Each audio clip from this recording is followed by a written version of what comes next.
book, 48 Days to Creative Income. And Dan, it's always good to have you. Thank you. It's great to be here. You know, I've seen you everywhere. The Early Show, Living the Life. Yes. God's been good. It's been a wonderful year. Amen. Yes. Amen. Tell me the highlights of 48 Days to Creative Income. 48 Days to Creative Income is for people who have always had that nagging sense that maybe they should do something outside of a normal job. And fortunately, there are wonderful opportunities to do something that are not confined just to an 8-to-5 job. So this is, how do you take an idea and turn it into a viable business that actually produces income that you can live on? So we've had a wonderful time of helping people see the new opportunities that exist. The U.S. Bureau of Labor Statistics tell us that by the year 2008, only 50% of the American workforce will be employees. The rest are going to be... Oh, say that again, 50%? 50% will be employees. Now the rest are working, it's not, but they're called other things. So they're consultants, they're freelance workers, they're independent contractors, contingency workers, entrepreneurs, all those things that we hear. So we're seeing a lot of people that are moving out of a traditional work environment into things that are more creative. And it's just, how do you take, if it's mowing grass or cleaning windows or polishing carpets or delivering food, there are a lot of things that you can do that you can turn into a real business. Wow. So the standard work model you're saying is not only changed now, but in the future expected to change more. Yes. And if you got some things that you can make, you know, some money at, or even right now if you're at a shortfall, there are some principles you could learn from 48 Days to Creative Income to take that shortfall and make it so that it's not a shortfall anymore. That's right. There's lots of things. Lots of things. It doesn't have to be just one thing. More and more, we're developing models for what I call multiple streams of income, where a person may have 3 or 4 things that generate a little income each month, where it's not just one thing. And if you have a system in place, it may even have the potential to generate income while you sleep. So it takes the pressure off. I like that income while you sleep. Oh, I do too. I tell people I'm fond of Swiss dollars. Sales while I sleep soundly. Amen. I can say amen to that. Yes, And you think that the average person right now who's holding even, you know, a traditional job can tap into these principles and can make this work? Oh, there are things that can be done on eBay. There are a lot of people that are doing that. They may be selling Hot Wheels on eBay and creating more income than they make in a traditional job. That's amazing. A lot of opportunities. Because I know that there are a lot of people that, you know, even struggle with the traditional work model, or that have shortfalls, or that for whatever reason their resume just doesn't get where it needs to go, but they're really looking for opportunities, you know, to have some creative income. And you brought a real life example today. Tell us a little bit about her. Yes. Jackie Seaborn is a wonderful example of somebody who didn't take excuses and instead decided to look at what can I do that has value. And she wasn't a good candidate to just go get a traditional job, because did not have marketable skills to go get anything but probably an entry-level job. So what could she do? And in just evaluating that, she came up with a wonderful idea to enhance her sewing skills, and she does custom-made clothing for people, beautiful draperies, upholstery things, and has turned herself into very self-sufficient in ways that she can bless her grandchildren and have a life where she's not dependent on other people, and just all those things that we all want. Absolutely. But instead of taking excuses, I mean, she had everything working against her, just out of prison, Afro-American, female, too old, too poor, didn't have fancy college degrees, but instead of, and I see people who'll take any one of those. Absolutely, and it's the disaster for their life. Yeah, and say, you know, somebody please help me.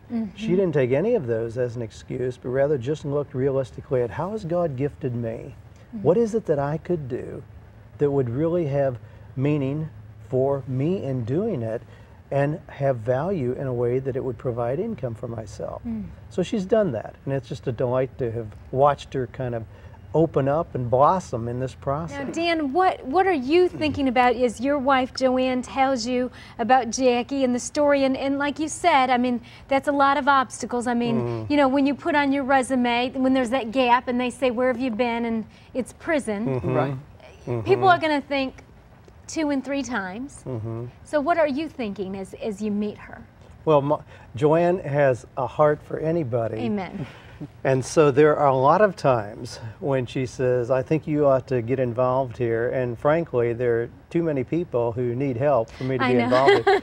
And my tendency is I have so many people who have already proven their success, proven their ability to make things happen. And those are the people that I typically work with. But she kept telling me, no, Jackie is different. She deserves to have some of your time. So in meeting with her, it became clear that she was somebody who was not using excuses. When the first time we met, she told me something I'll never forget. She says, Dan, I'm not looking for a handout, I'm looking for an opportunity. Amen. And it still just humbles me to hear that. And it really was clear to me that she was serious about that. And I said, if she's ready to go, if she's teachable, I can help her. And because the principles do work. And so she was just like a sponge to absorb, how can I do things right and make this work? Dan, we've just been talking about the many ways that Jackie was just really ready for this opportunity. Yes. Despite deficiencies, so to speak, in her resume, she wasn't afraid of the hard work, correct? That's correct. If she were just to go out on the street, Jackie, how old were you when you came out of prison? 52. 52 years old with all the things against her. It would have been very difficult to find a real meaningful employee position. That's why the transition to something that is more non-traditional or creative can open so many doors by just identifying what is it that you do well, and the world responds to that. People welcome you, and that's if somebody fixes your computer or mows your grass or plants your flowers, you don't typically ask them, what kind of a degree do you have? Because you don't care. You don't care. All you care about is that they do wonderful work. And that's why it opens the door so readily when somebody can identify what it is they do well. So you had a talent, and then you had to hone in on those business skills, because it's not just enough to have the talent, but she had to know how to manage her money, because you talk about going out into your own business is much different than an employee and expecting a paycheck and the same amount every week. There are things she had to know. That's right. And then you have to manage cash flow. Sometimes people get off track in a small business because they get paid and they think that's all profit, and it's not. You have to go back and buy more fabric, more material, be ready for the next week. So you have to really understand how to produce a profit and loss statement, how to manage your time, and how to keep balance in your life.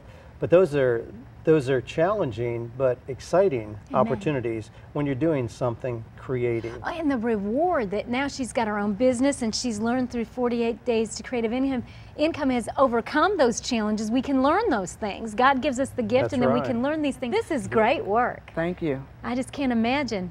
And I love what I do. You love it. I love it. Every day it's a joy for Every you. day it's a joy. Even the challenges when I get frustrated, I love it. Because I would imagine there are lots of challenges, but such a reward. Yes.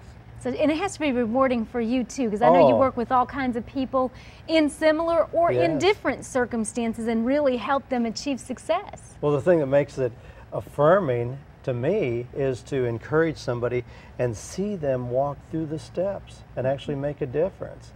I mean, just putting material out or teaching there's no reward in that in and out of itself. It's only in seeing how it actually does give hope and inspiration to people to make a difference and to really put legs on the gifts that God has given them and to do something meaningful. Jackie's done a great job of describing success in multiple areas. It's not just having knowledge about finances or career or family. You have to make all those work together, and success in one area tends to stimulate success in others. Absolutely. We have to realize that whatever work we do is simply one tool for a successful life, but it ought to be integrated as a meaningful tool. Yes, it is important. It's not the only thing, but it's very important. So how can we figure out what would that be? Knowing what God has revealed to me about who I am, how I'm unique as His creation, what is the work that would fit and would be an expression of that unique creation? Dan, it's always good to have you. Thank you. This is some good stuff, and I've enjoyed seeing you on Living the Life and everywhere. God's just doing great things. Yes.